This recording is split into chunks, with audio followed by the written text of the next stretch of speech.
Nagkaayaan na naman nga ang tropa at lechong belly ang trip nila. Hindi mawawala si Hestas at siya nga ang nagbaliktad ng belly. At kasama niya ang kanyang pinakamatapat na dalawang alagad na si Barabas at si Hoodlum na nakangiti pa nga. Naiinip nga si Hoodlum at siya'y naupo muna. Naiinip din si Hestas at kumontak muna siya ng booking sa Haplos, Bulacan. Napalingon nga siya at nanlaki ang kanyang mata. Award!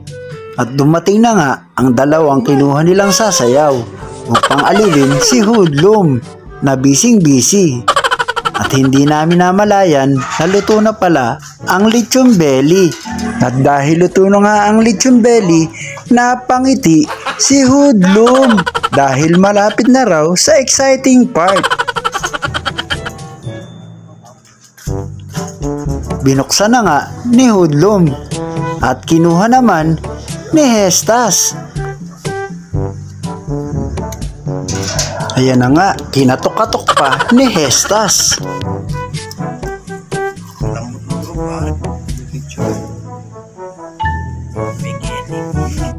At nakialam na nga si Hoodlum, siya na raw ang hihiwa. Kaya, with a perfect bite. Yun. Gago! Dahil nga masarap daw ang pagkakaluto ay umisa pa nga at sinimula na nga namin ang kainan. Ito na yung exciting part na gustong gusto ni Hoodlum. Syempre, walang iba ang kainan.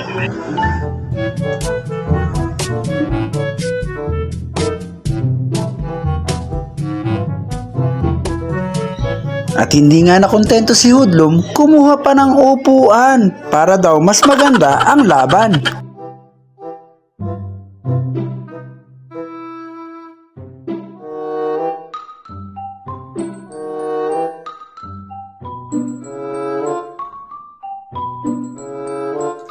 Napadabes pa nga si Hoodlum at diyan nagtatapos ang masarap na kainan.